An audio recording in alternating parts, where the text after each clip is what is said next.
Oke, baik. Rekaman sudah siap. Kita mulai. Assalamualaikum warahmatullahi wabarakatuh. Waalaikumsalam warahmatullahi wabarakatuh.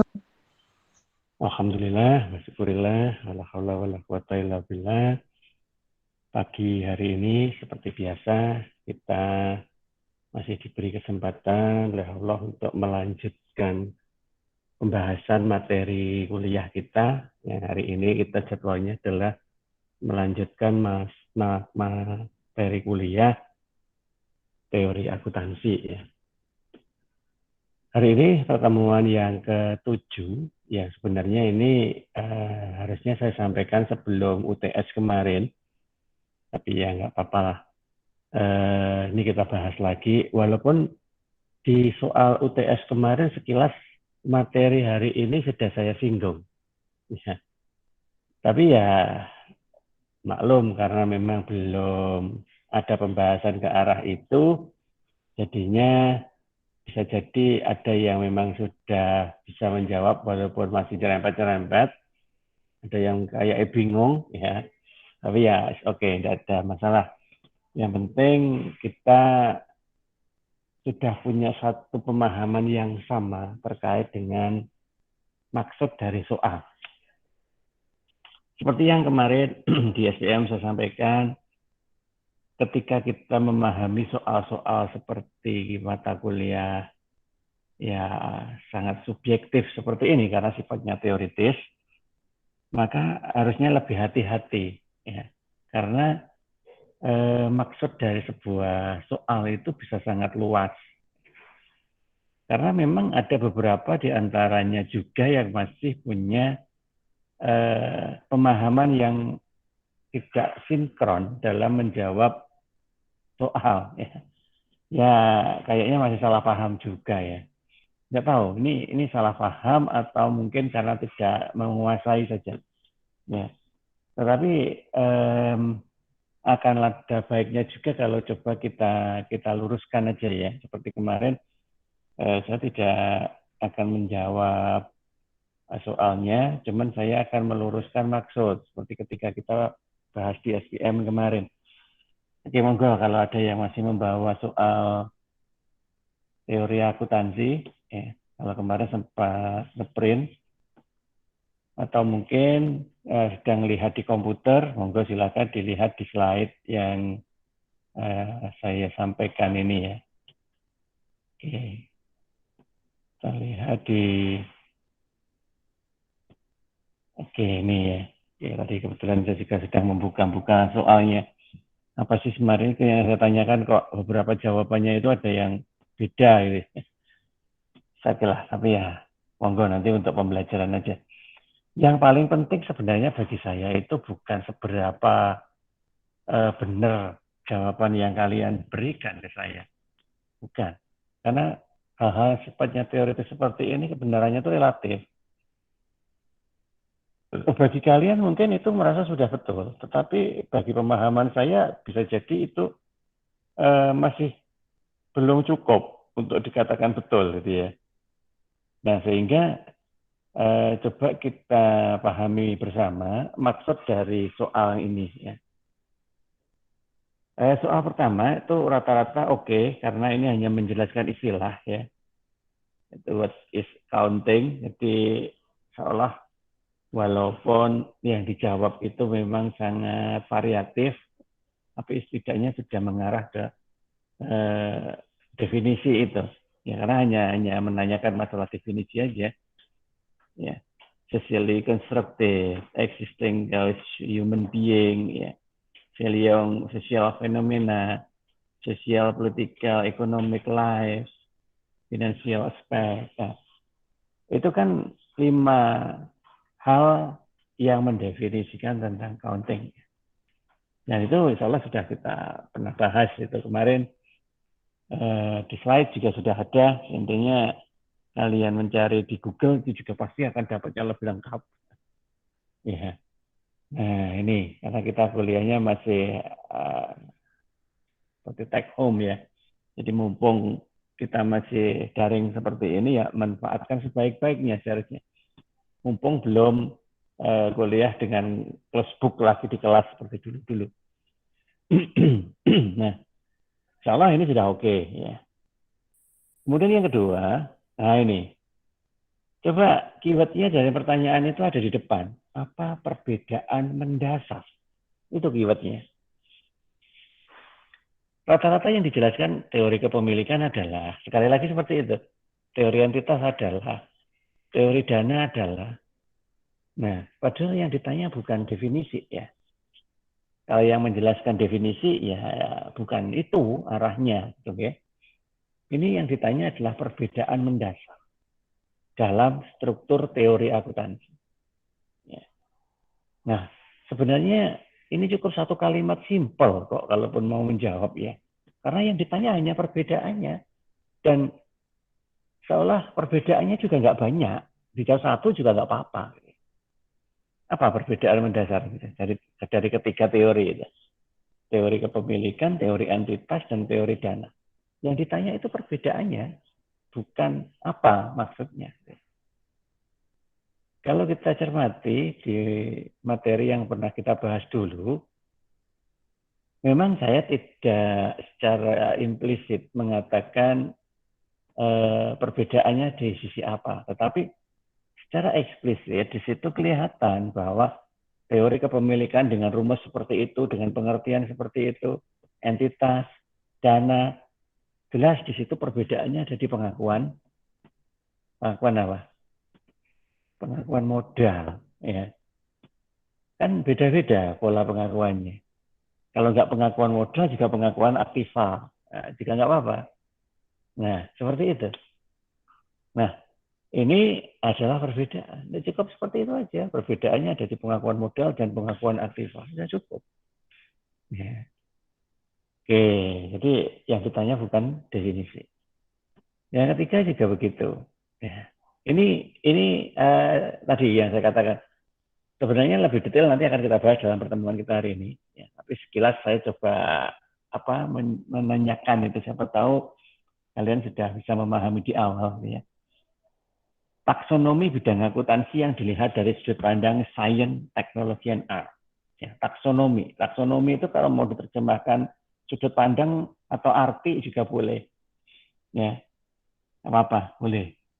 Nah, bagaimana akuntansi kalau dilihat dari sudut pandang sains secara pengertiannya, secara teknologi, secara seni. Ya. Ya, nanti kita bahas lebih jauh di pengertian kita hari ini. Tapi sebenarnya ini di Jawa sekilas juga nggak apa-apa. Sebagai sebuah sains, akuntansi merupakan suatu ilmu yang bisa berkembang karena memiliki banyak referensi keilmuan untuk menambah kekayaan dari proses pelaporannya. Ada cukup seperti itu, sains ya. Kalau bicara teknologi, ya itu kaitkan akuntansi itu dengan beberapa faktor yang didukung. Ya. Misalkan SIA, sistem informasinya itu, sistem informasi akuntansi. Bahwa secara teknologi akuntansi itu mampu digunakan untuk memberikan informasi yang simultan atau menyeluruh ya, terhadap semua pihak yang berkepentingan. Nah, itu secara teknologi. Sedangkan secara seni, secara art, bahwa akuntansi itu merupakan suatu mekanisme proses pelaporan yang di dalamnya melibatkan aspek karsa, rasa, dan pikiran. Ya, di situ. Karena apa? Coba, kita kan tidak bisa menghafal jurnal. Iya kan? Makanya berulang-ulang kali saya katakan, jurnal tidak boleh dihafal. Karena kalau dihafal, nanti terkesan kaku. Padahal transaksinya bisa beda. Nah, oleh karena itu ketika kita membicarakan jurnal, di situ nanti kita akan mencoba melihat dengan cara ini memahami maksud dari transaksinya.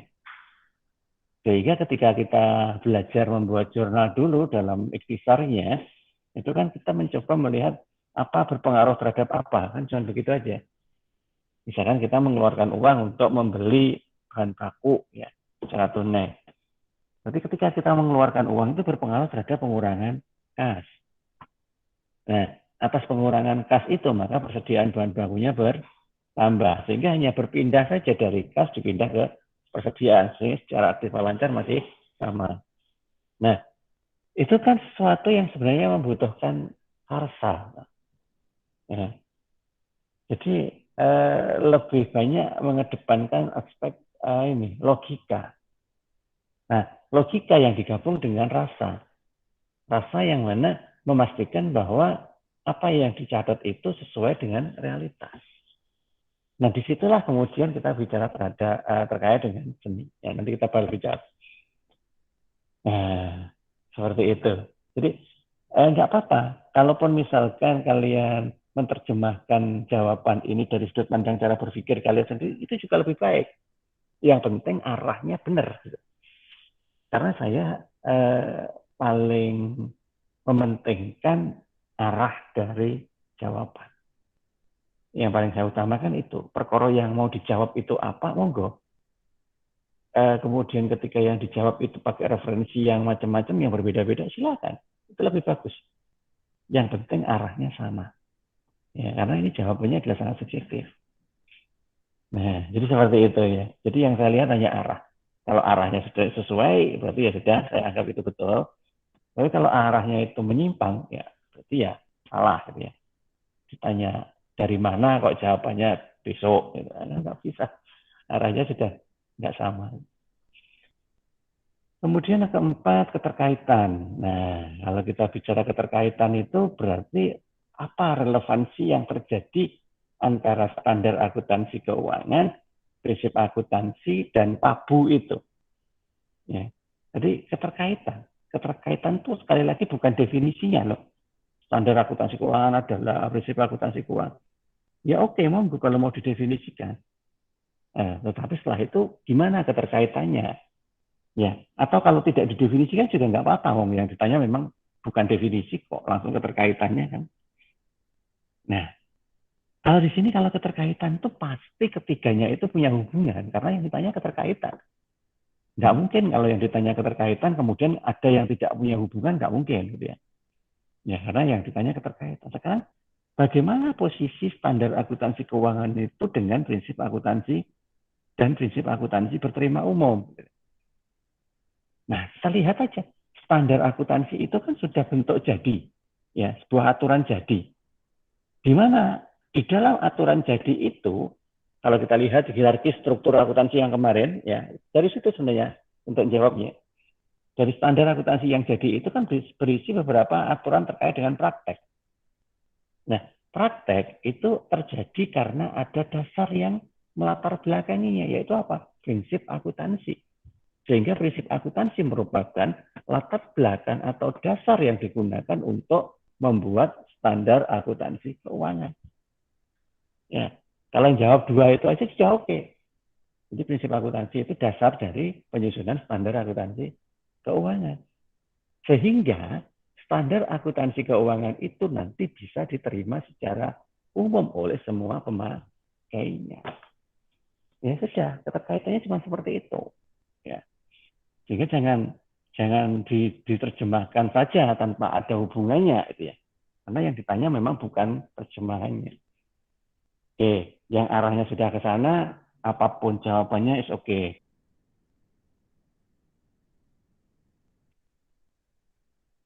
Kemudian aspek tataran semiotik ini kemarin sekilas saya sudah bahas ya, aspek tataran semiotik itu. Nah, di sini ada tiga aspek, yaitu semiotik, sintaktik, dan pragmatik. Nah, kemarin saya contohin itu kejadian yang ada di depan mata kita ya. Apa saya lupa kemarin contohin apa itu. Ya, artinya gini. Sesuatu yang terlihat di depan mata kita tangkap pakai panca indera, dapat kita rasakan keberadaannya, maka sebenarnya itu sudah mewakili aspek semiotik. Ya, aspek semiotik. Aspek semiotik itu sudah kita tangkap. Nah, aspek semiotik itu kemudian berubah menjadi aspek sintaktik, manakala dari apa yang kita lihat, apa yang kita rasa itu kemudian kita merespon. Ya, merespon dengan cara memberikan feedback. Feedbacknya berupa apa? Ya tergantung masalahnya, gitu ya.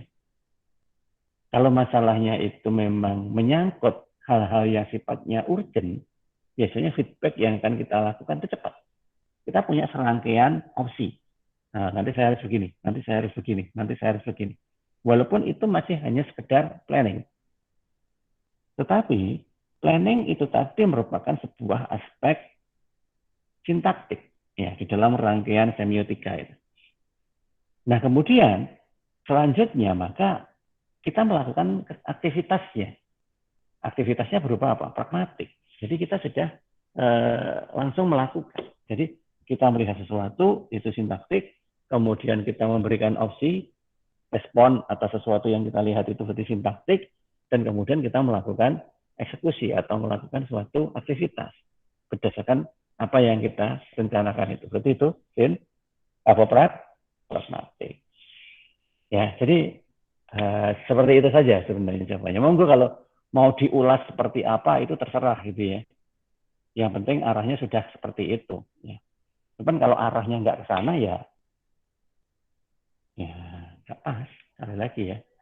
Maka silakan. Ya, saya memang belum melihat satu persatu ya. Tapi kalian masing-masing tentunya masih ingat itu ya. Arah saya ke situ nggak. Kalau nggak ke situ ya udah diiklasin aja kalau itu salah. Kemudian yang keenam, ini feedback value. Nah, kalau ini cuma ditanya maksud, apa maksud dari feedback value ya, itu tolong diterjemahkan. Apa feedback value itu? Ya. Kalau di apa namanya terjemahkan sekilas ya feedback value itu nilai umpan balik, ya. Ya.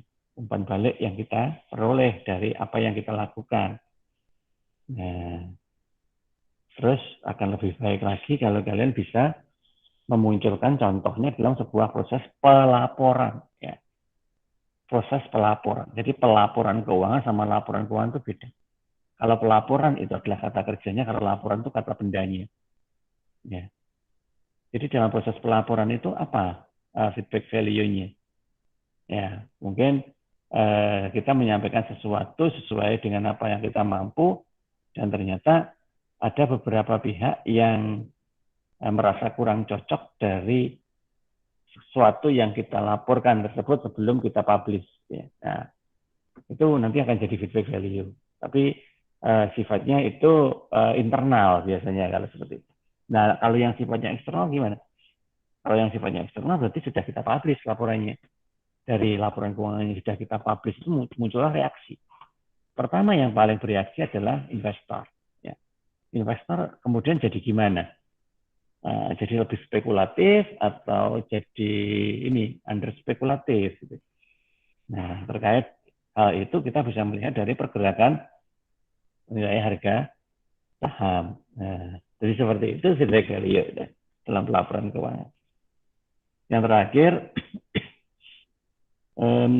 ini suatu argumen. Ya. Sebenarnya saya minta kalian membangun sebuah argumen. Tujuan saya adalah untuk mengetahui seberapa seberapa luas kalian itu berpikir. Seseorang yang mempunyai argumen yang lengkap, ya, maka dia tidak akan kehabisan cerita untuk mendefinisikan sesuatu. Karena dia bisa mengaitkan antara satu bagian dengan bagian-bagian yang lain. Ya. Nah, di sini saya hanya minta dikaitkan dua hal saja, yaitu hubungan antara teori agensi dengan konsep kesatuan usaha. Ya.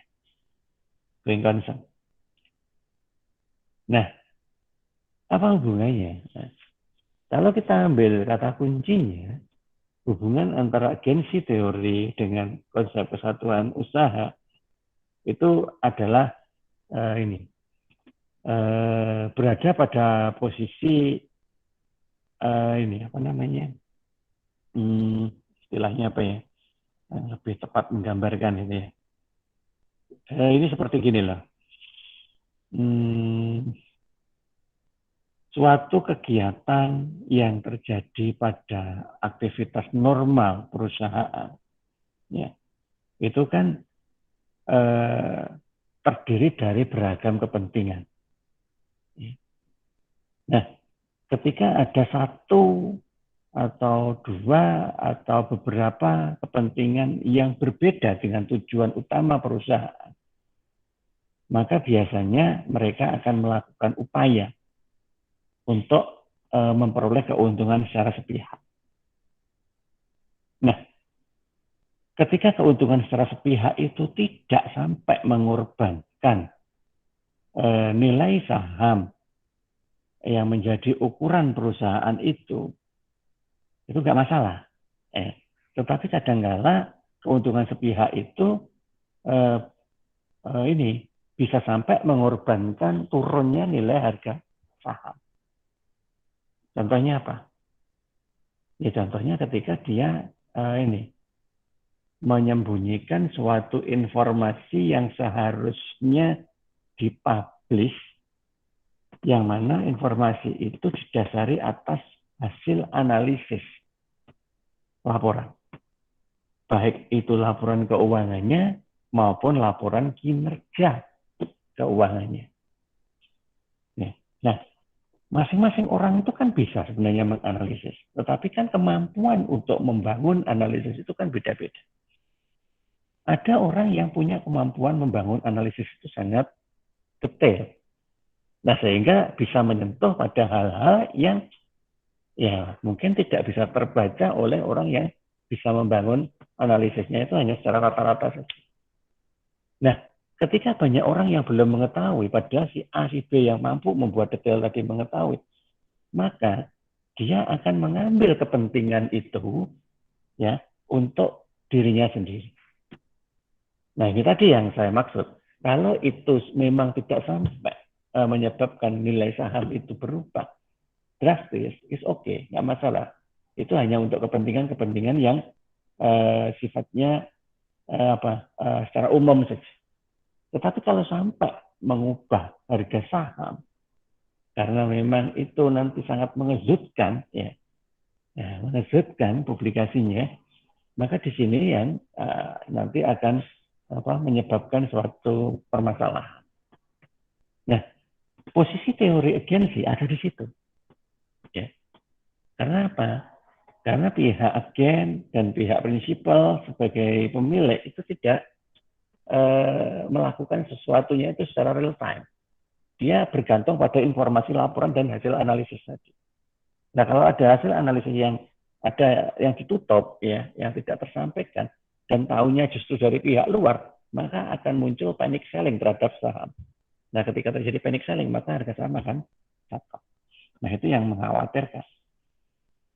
Nah, sehingga apa yang terjadi? Ya, maka kesatuan usaha itu akan terkoyak, gitu ya, akan berubah. Ya, mau pakai teori apapun, ya, fund teori, stakeholder teori, atau mungkin pakai teori-teori entitas, atau teori kepemilikan, proprietary, mau pakai teori apapun, itu semuanya akan bermasalah.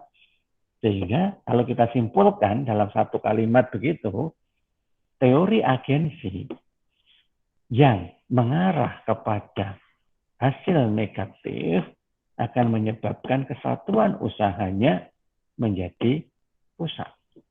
Ya. Tetapi teori agensi yang hanya sekedar untuk kepentingan internal, maka tidak sampai menyebabkan kesatuan usahanya itu bermasalah. Sebenarnya cukup seperti itu aja kalau kita simpulkan dalam satu kalimat. Penjelasannya seperti tadi. Nah, ini adalah beberapa hal terkait dengan jawaban ya. Sekali lagi, memang saya belum melihat satu persatu, ya. Tapi beberapa di antaranya memang ada pemahaman yang arahnya salah. Jadi itulah nanti yang menyebabkan kenapa nilainya beda-beda. Ya. Kalau arahnya oke, saya anggap itu benar, walaupun jawabannya ya belum lengkap, terus nggak apa-apa lah. Ya, hanya masalah pemahaman aja. Yang penting sudah mampu menyikapi arah pertanyaan dengan jawaban yang benar. Itu sudah cukup. Oke, itu mungkin yang bisa kita bahas terkait dengan jawaban UTS ya. Oke, monggo silakan kalau ada yang tanya terkait dengan itu. Sebelum kita lanjut ke materi kita hari ini.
Oke, nggak ada ya yang bertanya. Oke, kalau memang nggak ada ya kita lanjut ke materi kita hari ini terkait dengan ini pendekatan dan klasifikasi teori akuntansi. Ya. Saya tadi berusaha ngirim materi ini ya di WA Group, cuman nggak tahu sudah masuk belum itu tadi ya. Kayaknya belum masuk ini, muter-muter terus, nggak tahu kenapa. Nanti saya ulang-ulang loh. Ya, iya, belum masuk ya. Nanti saya ulangin lagi. Oke. Pada materi kita hari ini, kita lebih banyak berbicara terkait dasar-dasar teori. Ya.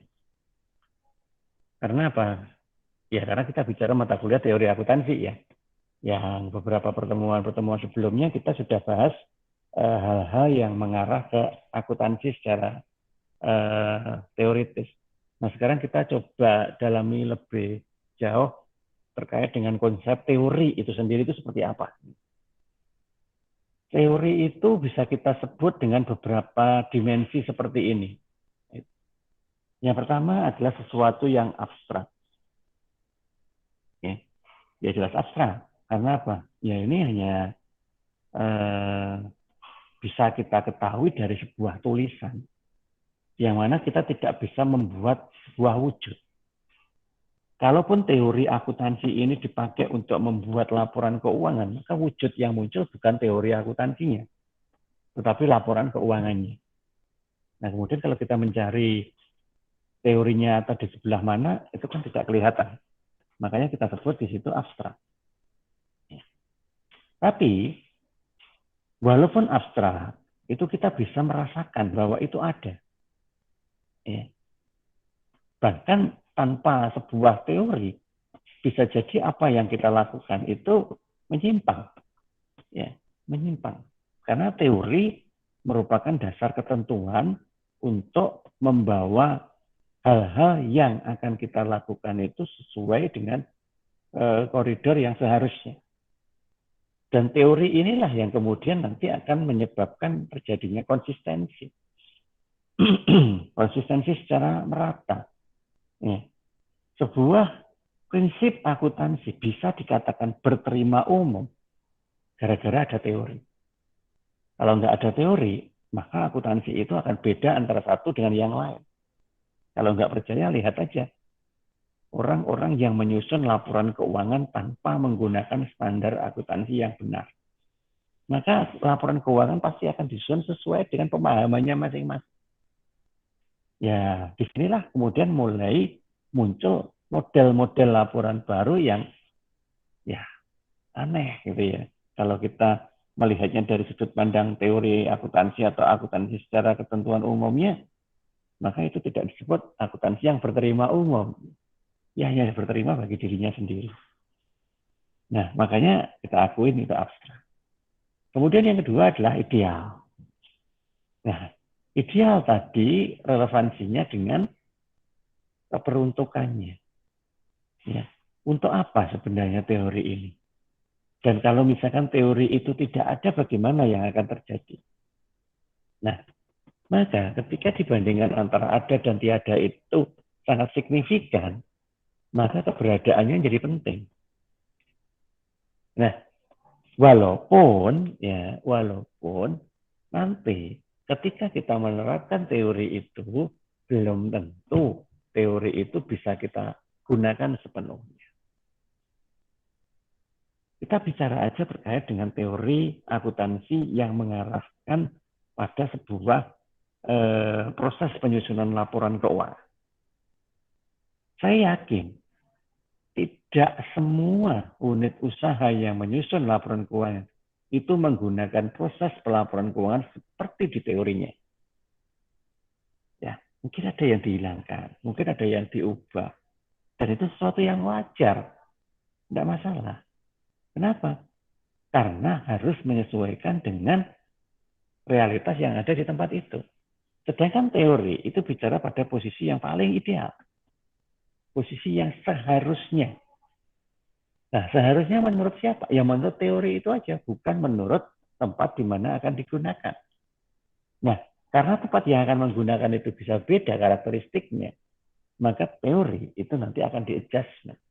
Sehingga idealisme teori yang ada di dalam catatan itu nanti bisa berubah ketika diterapkan di dalam kondisi nyata. Nah, oleh karena itulah kenapa berulang kali kalian itu diajari untuk berpikir secara menyeluruh. Karena apa? Karena supaya kalian nanti bisa memberikan respon untuk membuat perubahan. Manakala apa yang kita pahami di kelas seperti ini tidak sama dengan realitas yang seharusnya kita lakukan. Kita tidak bisa memaksa realitas itu seperti teori, nggak bisa. Ya, karena realitas itu lebih kompleks, teori lebih simpel. Kita tidak bisa menyimpulkan sesuatu yang kompleks atas nama kita menyesuaikan dengan teori. Nggak bisa. Justru malah teori itu yang harus kita gunakan untuk menciptakan realitas. Ya, supaya apa? Supaya realitas itu berkembang, sehingga pada gilirannya teorinya nanti bisa berkembang. Ya, jadi seperti itu.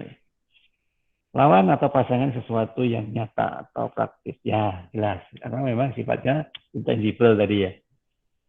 Abstrak tadi ya. Dan berisi penjelasan ilmiah dalam penalaran logis. Ya, pasti. Kalau nggak ilmiah, maka dia tidak akan bisa disebut teori. Sebuah keilmiahan itu dicirikan dari ketika apa yang kita pahami itu memiliki sebuah metode. Ya. Kalau tidak punya metode, berarti itu nggak ilmiah. Tapi kalau ada metodenya, berarti jelas itu ilmiah. Satu. Nah, logisnya gimana? Logisnya itu manakala metode itu bisa dipakai untuk merealitaskan data. Nah, itu baru logis. Kalau metode itu tidak bisa dipakai untuk merealitaskan data, itu nggak logis. Misalkan kalian ini meneliti itu ya, ini kan lagi meneliti ya. Pengaruh tingkat spiritual terhadap misalkan kemampuan dalam menghasilkan keuntungan. Misalkan begitu variabelnya. Pengaruh tingkat spiritualitas. Nah, sekarang pertanyaannya tingkat spiritualitas. Nah, itu diukur dengan cara gimana? Gimana cara mengukur spiritualitas seseorang? Kalau sampai cara mengukurnya itu tidak tepat, maka itu tidak logis. Ya, otomatis tidak ilmiah. Kenapa? Karena nggak bisa digunakan untuk menjelaskan. Nah, penjelasan ilmiah terhadap hubungan itu yang paling mudah dipahami dari regresi. Ya, kita regresikan, kita uji T kan, nah, misalkan begitu. Maka nanti akan muncul ini berpengaruh atau tidak berpengaruh. Yang paling gampang itu, ya paling logis itu. Nah, sekarang kalau data yang digunakan untuk menguji itu aja sudah nggak logis, apakah mungkin bisa dipakai? Kalaupun dipaksakan, toh hasilnya juga tidak akan logis kan begitu ya. tingkat spiritualitas diukur dengan seberapa banyak dia itu beraktivitas secara keagamaan. Wah, sehari sholatnya 5 kali, lebih, kadang malah 10 kali dengan sholat sunnah. Apalagi, sehingga spiritualitas dia itu tinggi. Karena sholatnya mempeng, banyak. Ya, jangan begitu aja, sehari 10 kali. Dia juga rajin baca Quran, rajin A, rajin B, rajin C, semua urusan agama rajin semua. Orangnya baik. Itu kan nggak bisa dipakai untuk ukuran. Terus gimana kita meregresi baik?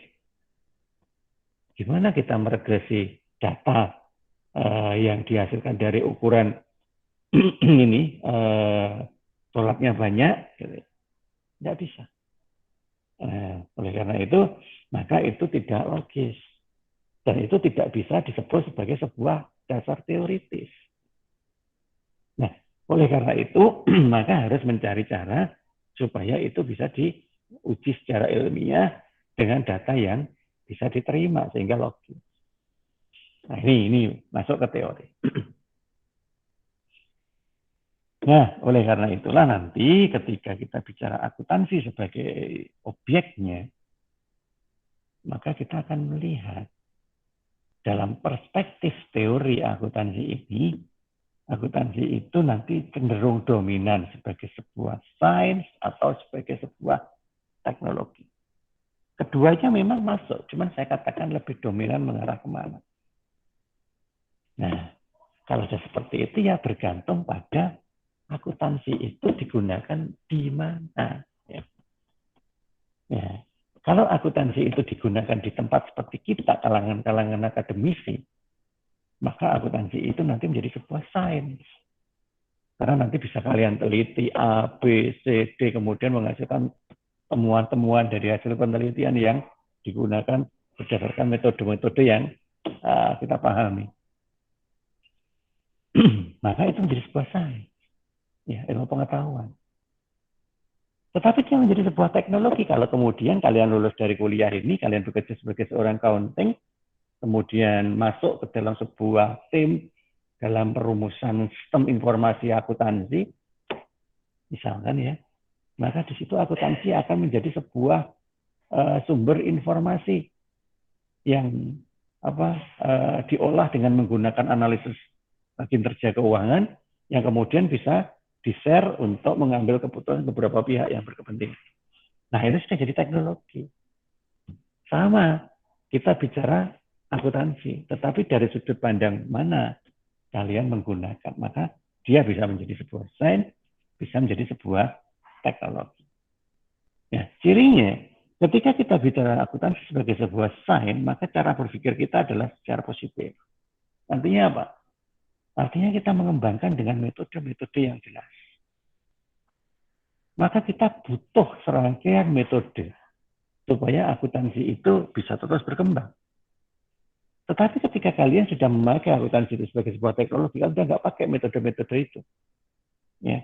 Yang penting kalian bisa menyesuaikan data awal dengan informasi yang akan disampaikan. Sudah. Maka disebut normatif. Ya.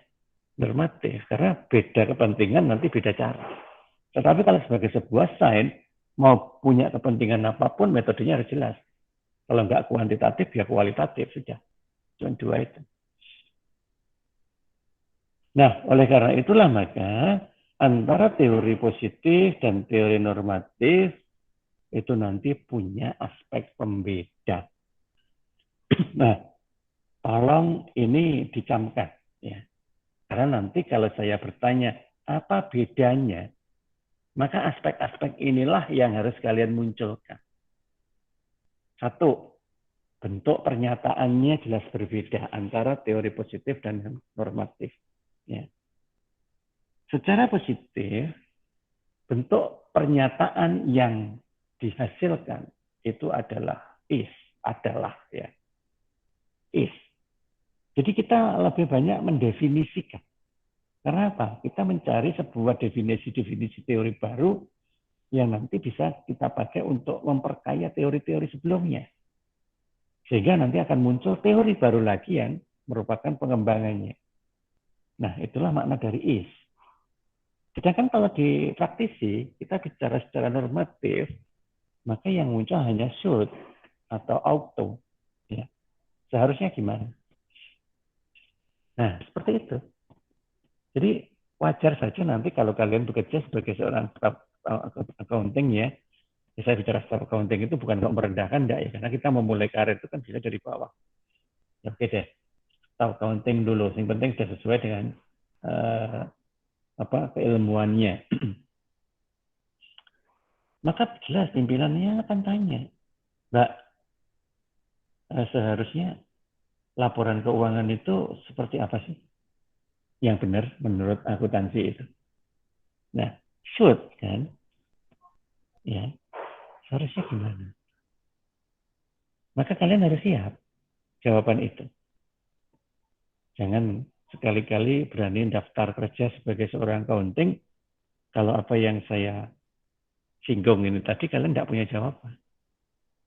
Anggaplah nanti ketika kalian kerja pertama kali, tugas kalian adalah membuat laporan keuangan yang benar. Bisa. Tupoksinya cuma satu, itu tok. Ya, itu sangat berat loh. Ya, membuat laporan keuangan yang benar. Nah, bener sopo kan gitu kan pertanyaannya. Bener dewe, bener sopo. Nah, itu normatif. Kemudian yang kedua, aspek pembedanya ada di nada pernyataan. Atau bagaimana cara kita mendeskripsikan. Kalau di teori positif, itu ya deskriptif saja. Naratif. Ya, makanya kalian membuat ini tulisan yang sangat berbobot itu di deskripsi. Kalau halamannya banyak kan berbobot, mungkin berat. Nah, deskripsi itu ada aturannya. Tetapi aturan seperti apapun, ujung-ujungnya ya harus bisa dideskripsikan. Nah, itu kalau yang ada di positif. Sedangkan di normatif itu kebalikannya, preskriptif. Jadi bisa dikerjakan menjadi sebuah aktivitas yang mengarah kepada tujuan. Tujuannya tadi apa? Membuat laporan keuangan. Ya sudah, prosesnya gimana? Nggak perlu kalian harus menjelaskan secara panjang, kali lebar, kali tinggi. Nggak perlu. Wes susunan aja laporan keuangan itu, datanya kuwi terjadi laporan keuangan. Terus. Tapi harus menggunakan cara yang benar. Nah, itu preskriptif. Kemudian yang ketiga, bidang masalahnya. Kalau di dalam teori positif, itu harus berdasarkan fakta. Karena kita tidak bisa membuat analisis kalau faktanya itu tidak nyata. Ya, harus didasari fakta. Sedangkan kalau di normatif, normatif itu nanti kan tujuannya adalah terus bisa menghasilkan sesuatu yang menarik perhatian orang untuk mengikuti apa yang kita mau. Maka di situ nanti yang harus kita munculkan value atau idealism. Ya. Jadi apa nilai tambah dari suatu unit usaha ini ketika kita buatkan laporan keuangan yang benar? Oh, nilai tambahnya adalah bisa dipakai untuk menjelaskan semua kejadian transaksi dan pengakuannya dalam catatan laporan keuangan. Nah, dari situ nanti akan muncul ide-ide baru. Terus kayak ngono, saya akan mengembangkannya di sisi mana, di sisi mana, di sisi mana. Nah, yang normatif begitu. Karena apa? Berhadap. Sedangkan kalau di positif, karena hanya berdasarkan fakta, fakta itu justru yang digunakan untuk membuat sebuah penjelasan-penjelasan baru. Ya, jadi fakta yang dibutuhkan di teori positif itu sebenarnya merupakan realisasi dari idealisme yang dimunculkan oleh teori normatif. Nah, jadi seperti itu. Nah, kemudian lanjutannya basis penyimpulan. Jadi kesimpulannya mengarah ke apa? Kalau teori positif yang mengarah ke sesuatu yang harus objektif atau empiris. Jadi harus bisa terukur, ya. Harusnya terukur. Jadi misalkan kita menguji pengaruh tadi, maka cara mengukurnya gimana? Nah, itu harus jelas. Katakanlah hasil dari uji T itu diukur dengan membandingkan antara T hitung dengan T tabel atau dengan tingkat signifikansi ujinya. Kalau di bawah 0,05 atau di bawah 5%, maka dikatakan berpengaruh. Kalau di atas itu tidak berpengaruh. Nah, seperti itu. Maka itu adalah sebuah metode empiris dan sifatnya objektif untuk mengatakan atau untuk menyimpulkan dia itu berpengaruh atau tidak. Tetapi kalau di dalam normatif, ya itu beda. Nggak perlu sesuatu yang empiris, nggak perlu. Cukup berdasarkan dari reasoning aja, alasan. Selama kita mampu membangun argumen yang logis, maka di dalam teori normatif itu sudah diizinkan. Nah, oleh karena itulah maka di dalam metode penelitian kualitatif yang sebelumnya itu menginduk kepada teori positif, itu lama-kelamaan bergeser ke teori normatif. Jadi lebih mengedepankan kepada how the counting to be described. Ya, bagaimana akuntansi itu bisa dijelaskan.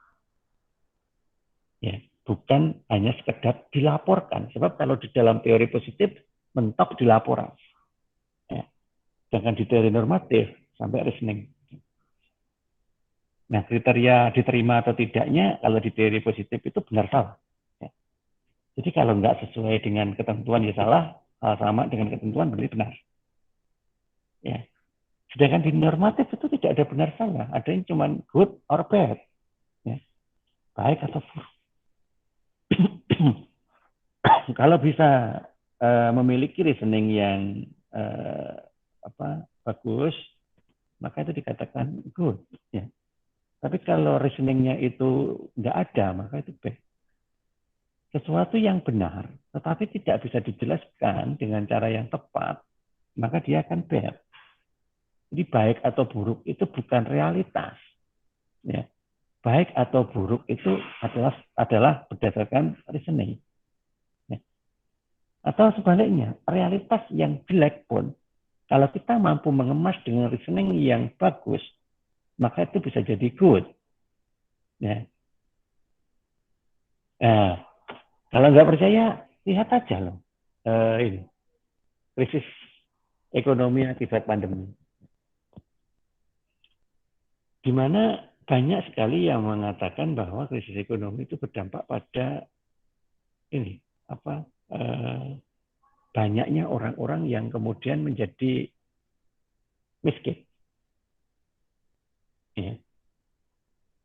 Secara reasoning bisa dijelaskan dengan mudah bahwa miskin akibat penghasilan turun terjadi karena pembatasan yang berskala besar itu sehingga tidak ada transaksi. Perputaran uang berhenti. It's true. Karena memang fact-nya seperti itu. Ya. Tetapi kenyataan yang lain mengatakan bahwa krisis ekonomi karena pandemi itu justru memunculkan orang-orang kaya baru. Nah, katanya tadi mayoritas perputaran uangnya itu berhenti, terhambat, sehingga pendapatan menjadi turun. Kok muncul orang-orang kaya baru? Nah, apakah informasi itu benar atau salah? Kalau kalian bisa memberikan argumen dengan tepat, it's good. Itu benar. Tetapi kalau kalian tidak bisa membuat argumen atau mengatakan, ya enggak lah, nyatanya pendapatannya semuanya itu turun, kok ada orang kaya dari mana? It's bad. Ya, karena nyatanya memang ada orang-orang kaya baru akibat munculnya pandemi. Yang lain itu banyak PHK pegawai, justru yang ini mencari pegawai sebanyak-banyaknya. Nah, oleh karena itu memang kita tidak bisa melihatnya itu secara bersamaan. Kita harus memisah bahwa ini harus kita dekati secara positivistik dan ini kita dekati secara normativistik. Ya. Jadi kalau seperti itu kita bisa menangkap, bisa memahami. Karena makna yang tersembunyi di balik informasi tersebut memang berada pada kelompok yang tidak sama. Kalau kita lihat secara bersama-sama itu justru akan membingungkan kita. Ya. Nah ini loh pentingnya memahami teori itu seperti ini. Nah kemudian yang terakhir adalah metode pengujiannya. Ya jelas kalau yang positif itu harus saintifik ya. Jadi ya harus diuji pakai statistik misalkan ya. Uji pakai statistik. Di mana di situ dikatakan 1 tambah 1 itu 2. Itu positif ya. Tapi kalau normatif beda, dia bisa mendekatkan pada art, ya seni atau judgment, ya judgment, kebijakan. Kita bisa mengatakan 1 tambah 1 itu 11. Ya, jajaran angka 1 itu 2. Tidak salah kan kalau kita ngomong itu 11. Ya. Nah, kenapa? Kita bisa membuat reasoning bahwa ketika 1 dijajar dengan angka 1, maka ini akan jadi angka 11. Ya, tergantung pada reasoningnya tadi. Tetapi secara saintifik, ya nggak bisa. 1 sama 1 ya 2.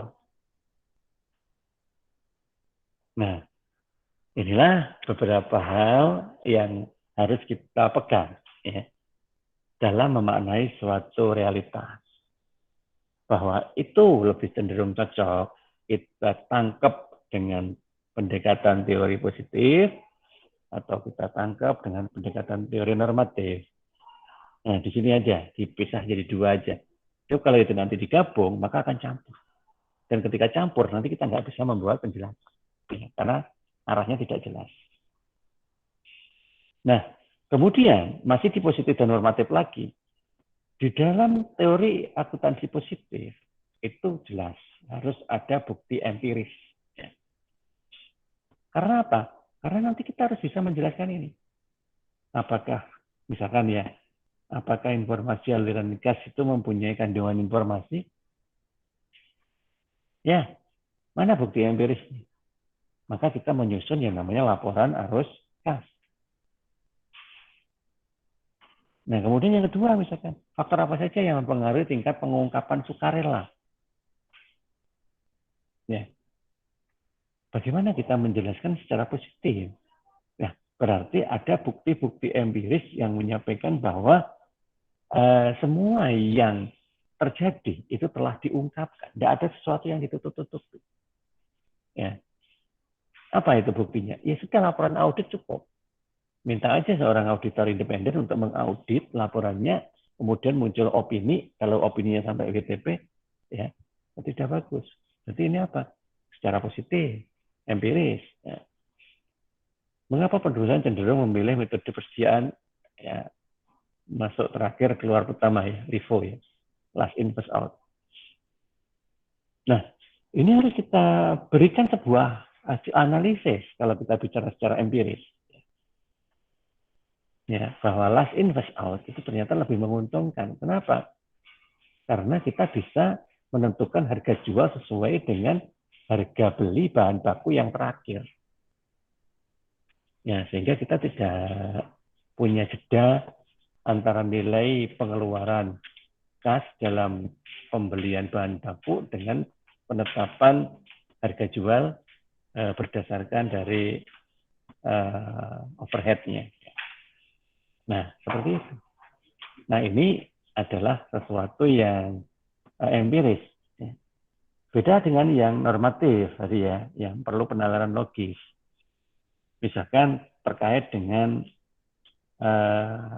ini kapitalisasi aset. Ya.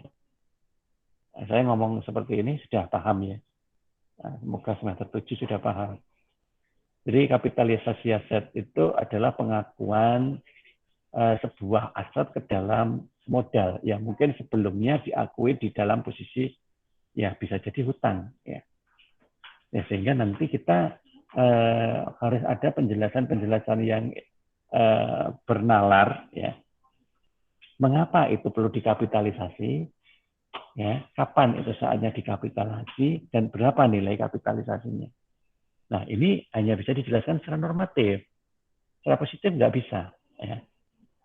Nah, makanya hal-hal yang ada di penjelasan normatif itu biasanya tidak muncul di dalam laporan keuangan. Dia muncul di catatan. Bagaimana perubahan harga diperhitungkan dan saja dalam statement keuangan. Tepatkah istilah beban untuk expense dan biaya untuk cost? Ya, coba ini direnungkan. Ya.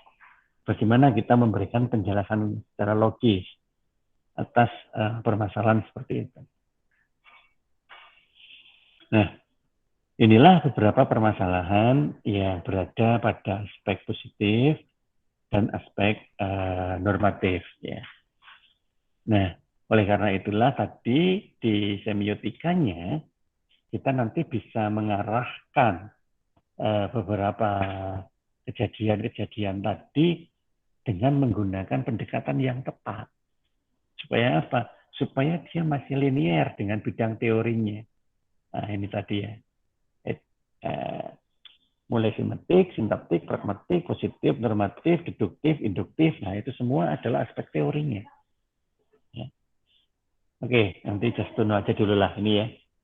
Ini kalau dijelaskan sangat panjang, tapi ini sebenarnya lebih banyak mengarah ke kajian teoritis secara murni. Oke, pahamin sekilas dulu aja deh. Ya, nggak apa-apa. Bahwa sematik itu nanti pendekatannya dengan empiris, sintaktik dengan penalaran, pragmatik dengan empiris, positif empiris, normatif penalaran, deduktif itu penalaran, induktif metode yang ilmiah.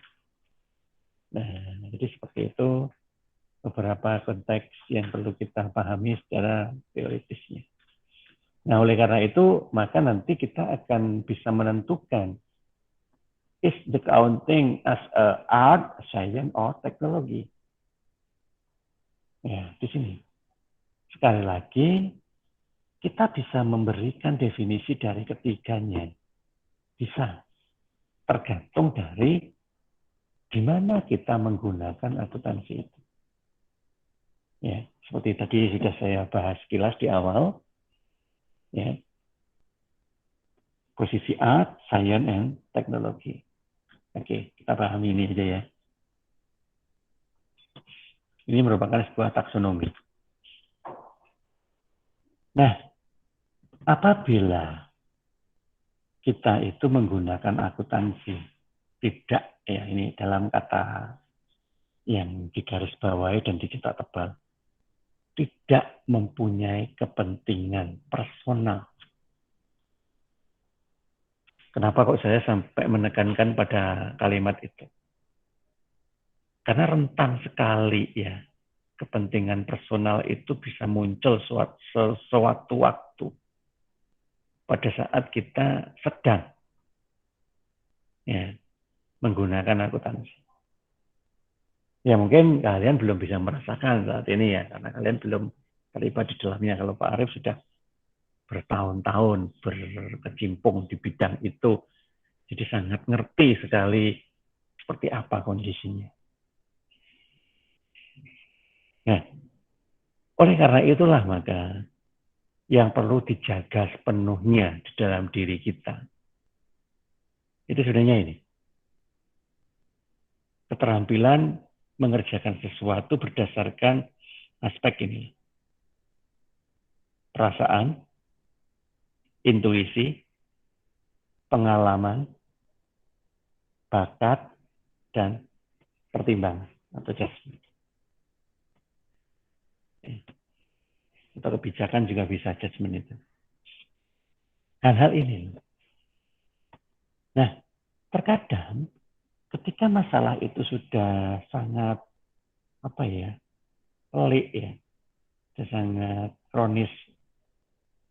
Apalagi kalau teman-teman yang lain tuh sudah angkat tangan untuk menyelesaikan. Atau mungkin malah pimpinan sendiri aja sudah tidak mau tahu. Gitu. Kadang yang muncul di kita adalah kepanikan. Panik. Wah, tanggung jawabku sih, Sam. Nah, panik di situ. Seseorang yang sudah panik, itu akal sehatnya mulai hilang. Yakin deh. Pokoknya lewis panik, akal sehat itu hilang. Kalau akal sehat hilang, pasti nggak bisa mikir. Percuma. Ya.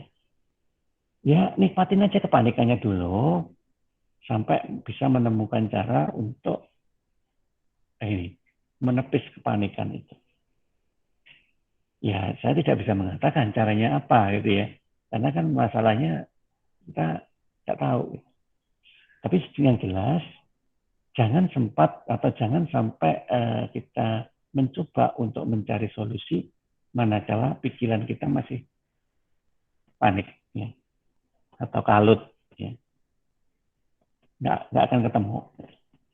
Nah, maka hilangkan dulu itu. Nah, kalau sudah munculin ini, coba dirasa, coba diintuisi, coba lihat pengalaman. Pengalaman itu bisa pengalaman diri kita atau orang lain. Ya, kita bisa bertanya ke orang kok. Dan ya kalau misalkan memang kita punya bakat, maka nanti yang pasti akan muncul paling dulu adalah judgement yang kita lakukan itu sudah terus mengarah.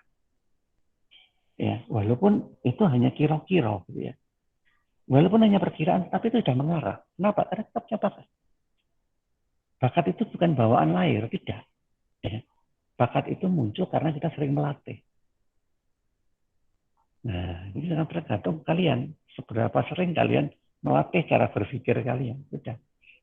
Kalau kita nggak pernah latihan cara berpikir, berarti nanti kita akan terpengaruh oleh lingkungan sekitar. Yang akan membentuk diri kita itu bukan dari apa yang kita pelajari, tetapi siapa yang ngomong. Ya percuma kalau begitu kuliah itu ya. Ngapain kuliah mahal-mahal sampai S1 kalau kita itu masih terpengaruh oleh orang lain yang ngomong. Nah, maka kita harus kembalikan itu ke sini. Ya. Nah, oleh karena itulah maka semuanya itu saya simpulkan menjadi sebuah nilai moral, nilai ekonomik, dan nilai sosial. Nah, manakala kita sudah mampu mengelaborasikan moral, ekonomik, dan sosial menjadi sebuah dasar pertimbangan, berarti di situ kan nggak ada metode-metode ilmiah, nggak ada semuanya. Kita tidak berpikir statistik, kita tidak berpikir matematis, kita tidak berpikir standar akuntansi. Karena kita menangkap akuntansi itu as a art, sebagai sebuah seni, not a science. Ya, sebagai sebuah seni. Maka cirinya ini, ya, lebih banyak dipengaruhi oleh perasaan, intuisi, pengalaman, dan judgment.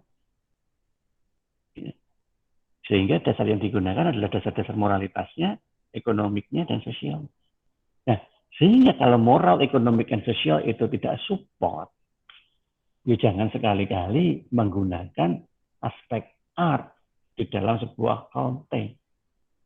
Nah, ya kalian nanti akan diketawain orang. Semua soal nyusun laporan keuangan tidak meditasi.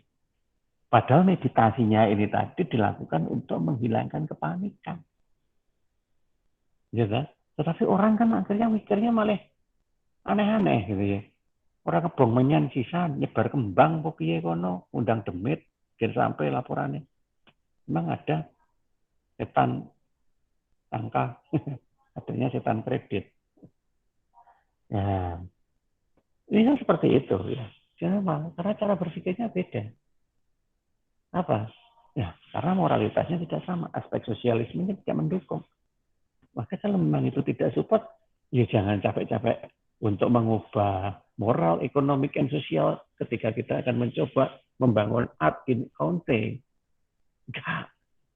Kalian cari kerjaan yang aneh-aneh itu namanya, kurang kerjaan. Jangan sekali-kali mengubah lingkungan. Lingkungan itu hanya bisa diubah dari sebuah hasil yang kita capai. Kalau kalian mampu mencapai sesuatu yang baik, maka lingkungan itu akan standing applause ke kalian. Nah, ketika itu sudah terjadi, maka kalian bisa mengubah lingkungan itu. Jadi belum saatnya, kalau belum apa-apa, doai kabeh disesuaikan itu. Jangan, ya. Karena kalian belum saatnya kalau melakukan seperti itu. Nah, oleh karena itulah maka ketika nanti akuntansi sebagai sebuah seni, ya, maka nanti akan menciptakan suatu sarana untuk memunculkan sebuah keterampilan, keahlian, kerajinan yang dengan sendirinya sebenarnya nanti akan mengarahkan dalam berpraktek itu tanpa harus bertanya sesuatu yang lain. Udah jalan gitu aja. Nah, kapan itu terjadi? Ya, sekali lagi, itu akan terjadi ketika kita sudah pernah menghasilkan sesuatu yang dirasa punya manfaat dan orang-orang sudah percaya itu. Kalau belum apa-apa, ya jangan. Ya. Jangan.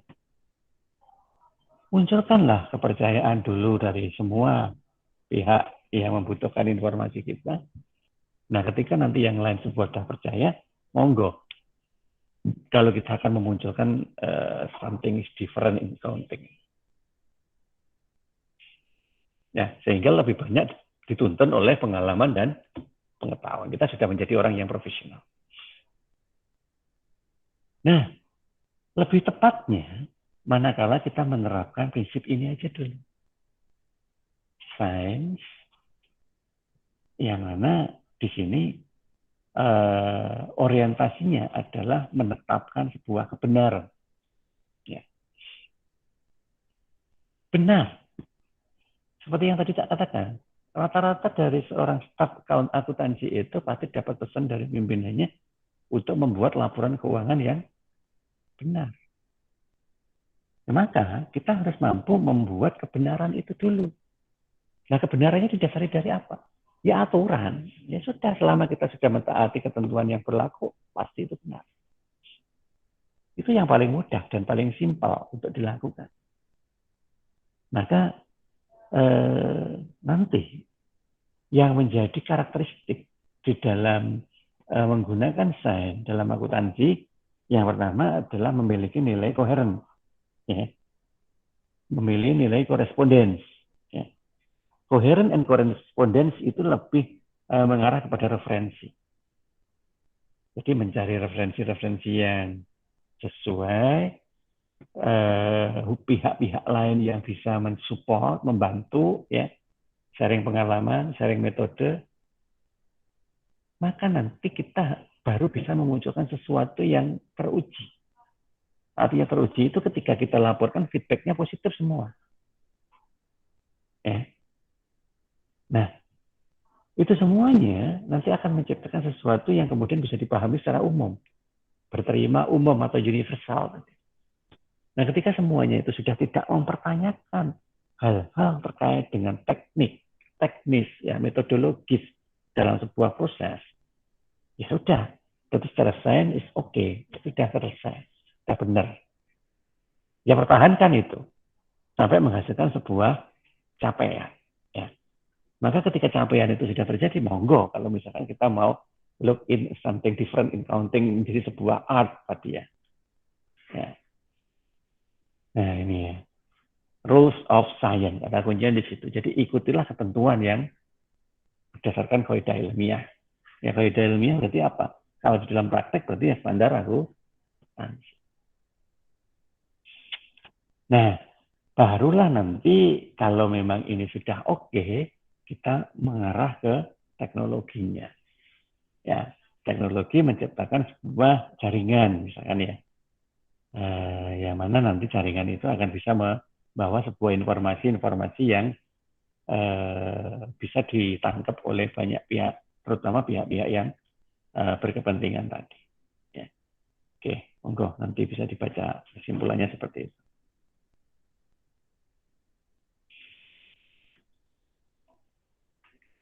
Nah, berdasarkan dari tiga hal itu tadi, art, science, and technology, maka kita bisa membangun beberapa jenis pendekatan dalam teori akuntansi, tidak sekedar hanya untuk laporan keuangan secara umum. Ya. Mungkin kita bisa mengarah ke akuntansi pajak. Ya. Bisa mengarah ke sana. Enggak.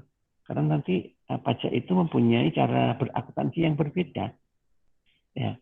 Contoh, pengakuan depresiasi di pajak itu hanya diakui satu, garis lurus, gitu ya. Pengakuan-pengakuan lain banyak ya.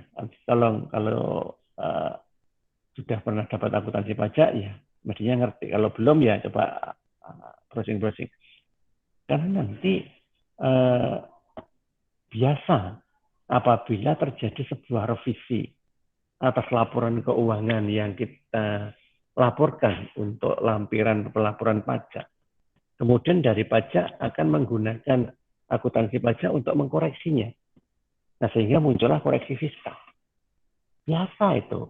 Koreksi fiskal itu bukan karena akuntansi yang kita buat atau kita gunakan untuk laporan keuangan itu salah. Tidak. Tidak. Ya. Hanya basis pendekatannya saja, karena kita tidak menggunakan basis pendekatan pajak. Kita menggunakan basis pendekatan laporan keuangan normal. Sehingga nanti ketika dikoreksi dengan laporan keuangan pajak, muncullah koreksi fiskal. Nggak apa-apa. Ya tinggal kita sesuaikan aja, kemudian kalau ada kurang bayar ya kita tambah, kalau ada lebih bayar ya sudah, bayar aja, kita ikhlaskan daripada repot. Oke, monggo nanti untuk pengertiannya ya dibaca ya, live for people. Nah, kemudian pendekatan hukum. Ya. Kalau pendekatan hukum itu kalau misalkan sudah terjadi masalah, ya. Ini just to know juga aja lah, tidak apa-apa. Semoga tidak ada masalah. Ya. Kemudian pendekatan etis. Ya. Nah ini. Pendekatan etis itu ya tadi, bagaimana kita memberikan sebuah nilai kebenaran. Bener sopo.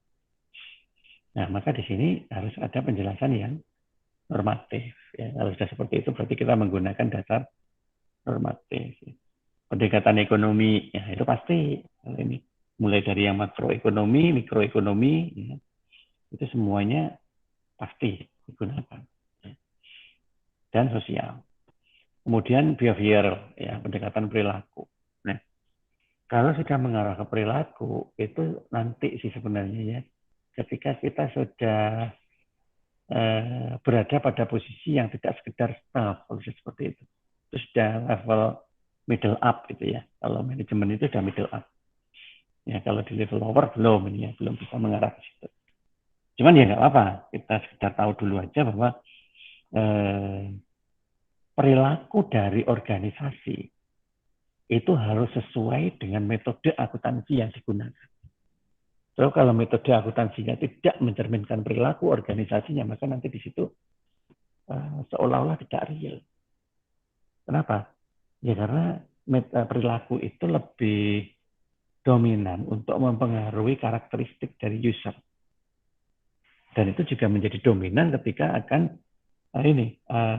digunakan sebagai dasar pengungkapan laporan keuangan nantinya. Ya. Oleh karena itu lebih baik manajemen memilih prosedur akuntansi sesuai dengan perilaku organisasinya. Pendekatan struktural, struktural itu ini ya informasinya sebenarnya ya. Informasi itu kan hanya berupa angka. Tetapi dari angka itu masing-masing punya penafsiran yang berbeda-beda tergantung dari sudut pandang mana yang digunakan untuk menganalisis angkanya. Nah, oleh karena itulah maka nanti kalau kita harus memberikan argumen, harus memberikan penjelasan, maka kita harus melihat kapasitas pihak yang akan kita beri penjelasan itu secara struktur. Kalau kapasitasnya itu middle up, berarti yang dibutuhkan bukan teknis. Ya. Yang dibutuhkan adalah evaluasi. Kalau middle down, ya itu teknis. Karena kita mengajari terkait dengan cara. Ya. Bagaimana caranya. Nah ini kalau kita bicara pendekatan struktural. Nah kesimpulannya, ya, accounting theory statement saya ambil dari Accounting theory is a coherent, coordinate, consistent body of doctrine which support counting and can be used to judge counting problem. Pegang kata-katanya si Patton and Middleton itu. Ya. Teori akuntansi adalah sesuatu yang koheren, terkoordinasi, memiliki sebuah bentuk doktrin yang konsisten atau bentuk pengaruh yang konsisten. Which support accounting yang mensupport akuntansi untuk bisa digunakan dalam judge accounting problem, menyelesaikan sebuah masalah akuntansi. Pegang itu. Jadi ketika kalian nanti sudah berhadapan dengan masalah akuntansi, ya, masalah akuntansi ya, maka kita tidak bisa menyelesaikannya itu hanya dari konteks teknis. Karena konteks teknis itu biasanya sangat variatif cara untuk memperolehnya. Orang-orang ada yang memang belajar akuntansi, oke. Kadang ada yang otodidak, belajar sendiri, oke. Kadang turun-temurun, diwarisi karena itu pekerjaannya, oke. Nah itu kan sangat variatif. Sehingga cara memaknainya itu beda-beda.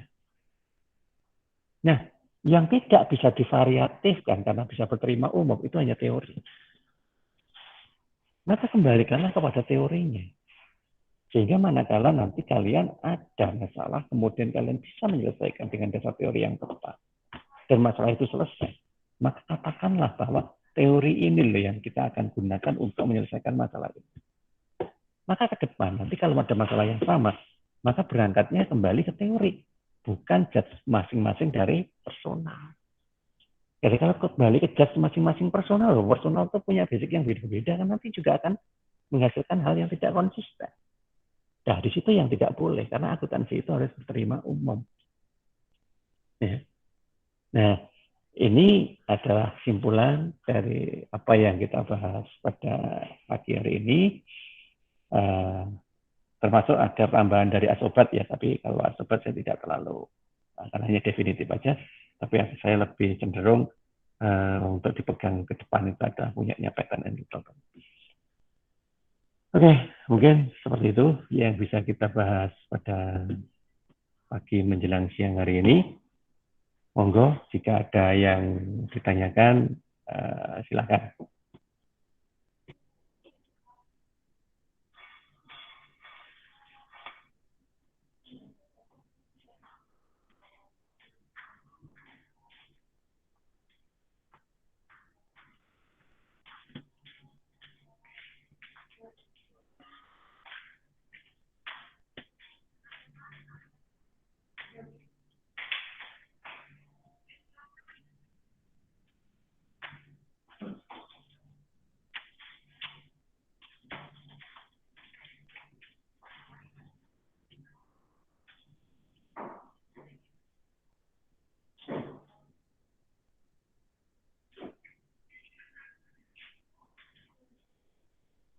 Oke, nggak ada ya? Alhamdulillah.